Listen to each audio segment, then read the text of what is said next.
My name is NC. It has been 2 days since our constitutional right of freedom of speech has been attacked.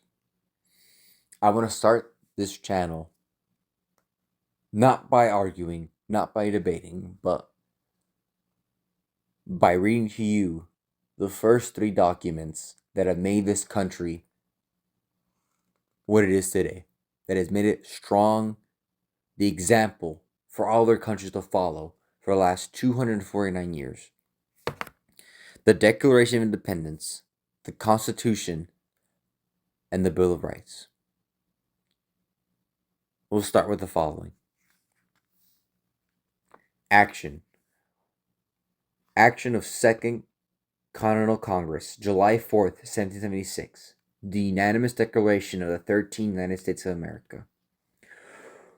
When in the course of human events it becomes necessary for one people to dissolve the political bands which have connected them with another, and to assume among the powers of the earth, and to separate an equal station to which the laws of nature and of nature's God entitle them, a decent respect to the opinions of mankind requires that they should declare causes which impel them to the separation.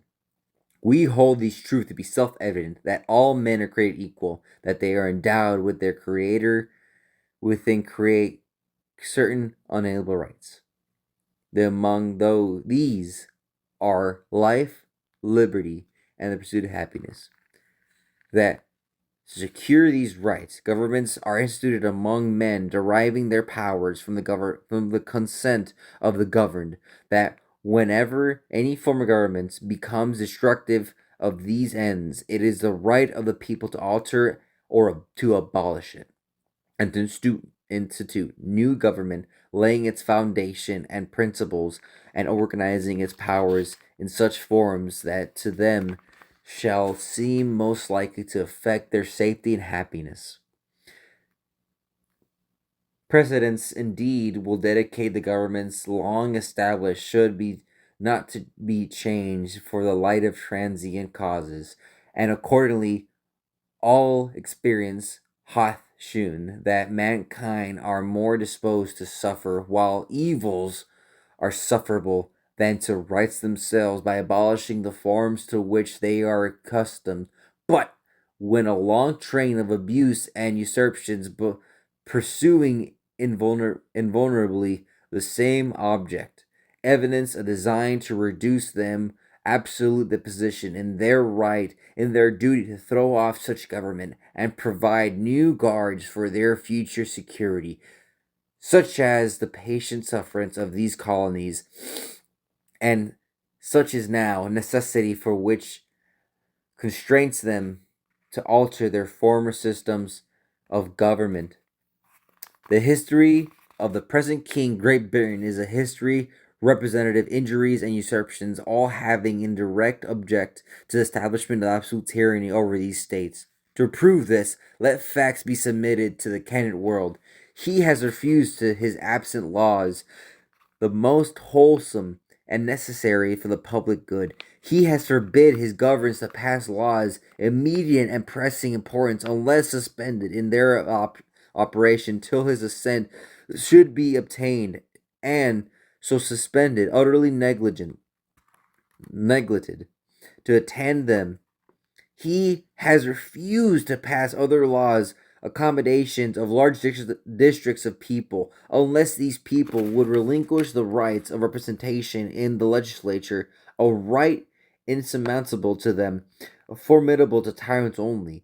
He has called legislative bodies at places unusual, uncomfortable, and distinct from the discrepancy of their public records, for the sole purpose of fatiguing them into compliance with his measures. He has dissolved Representative House repeatedly for opposing with mainly firmness his invasions on the rights of the people. He has refused for a long time after disillusions to cause others to be elected, whereby legislative powers, incapable of annihilation, have returned to the people at large for their exercise, the state remaining in the meantime exposed to all dangers of invasion from without, and convulsions within. He has endeavored to prevent the population of these states for the purpose obstructing the law's naturalization of foreigners, refusing to pass others to encourage their migrations hither, and raising the conditions of new appropriations of land. He has obstructed administration of justice by refusing his assent to laws establishing judiciary powers. He has judges dependent on his will alone for his tenure of their offices and amount and payment of their salaries. He has eradicated a multitude of new offices, sent hither swarms of officers to harass our people and eat their substance. He has among us in times of peace standing armies without the consent of legislators. He has effected the render the military independent of superior the civil power. He has combined with others to reject the jurisdiction foreign to our Constitution, unacknowledgement by our laws, his by giving his assent to their kinds of prudent legislation, for quartering large bodies of armed troops among us, for protecting them by a mock trial from punishment for any murderers which they should commit for inhibitions of these states, for cutting off trades with all parts of the world, for imposing taxes without our consent, for denying us many cases of the benefits of trial by jury, for transporting us beyond the seas and tried pretend offenses, for abolishing the free systems of English laws in neighboring provinces, establishing therein the arbitrary government, and enlarging its boundaries, for render its once example and fit instrument for introducing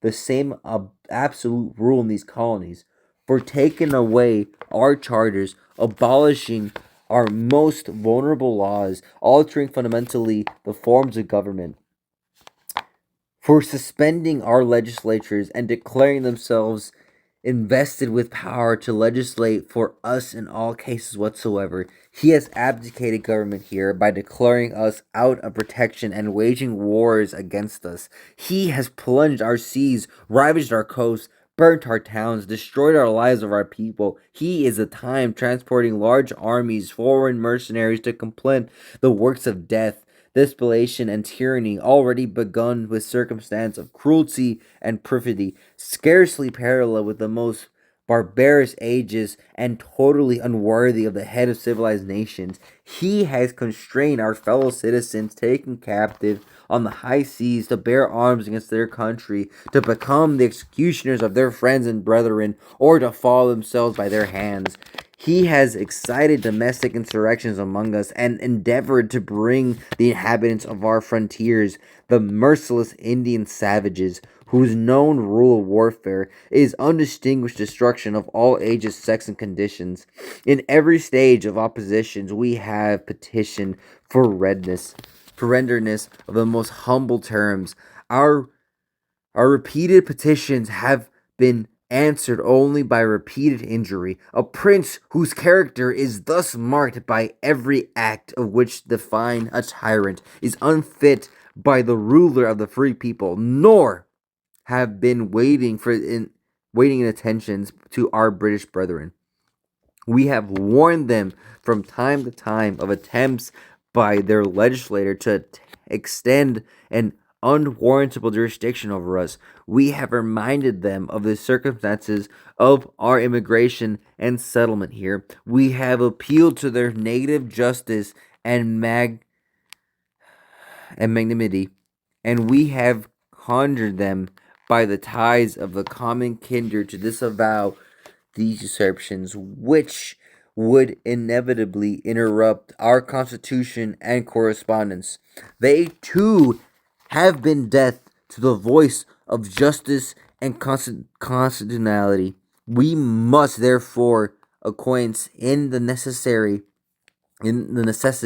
which denounces our separation, and hold them to which the rest of mankind, enemies in war, peace, friends. We therefore, the representatives of the United States of America in General Congress assembled, appealing to the Supreme Judge of the world for the restitute of the legislate our intentions, do in the name and by authority of the good people of these colonies solemnly publish, declare that these united colonies are and of the right ought to be free and independent states, that they are absolved of all allegiance to the British Crown, and that all political connection between and the state of Great Britain is and ought to be totally dissolved, and that as free and independent states that they have full power to levy war, conclude peace, contract alliances, establish commerce,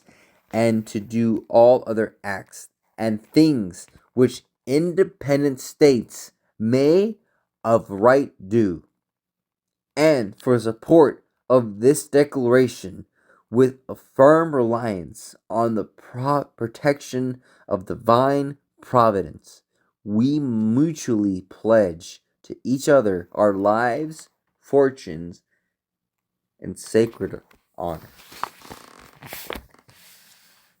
Given I might not have been the best reader or pronounce most of the words in the Declaration of Independence, but given we get the basis of what the Declaration means and what it stands for. Our forefathers fought and laid their lives to make us independent from the British Empire. They thought it right for us to have these United States of America. At that time, they had 13 colonies. At no point in time did they know we would be what we are today. These united 50 states of America. They never had in their wildest dreams, nor did they know we would be what we are today. But they in heart understood the inalienable rights to why we became who we are. For life, liberty, and the pursuit of happiness. And that holds true even in our time.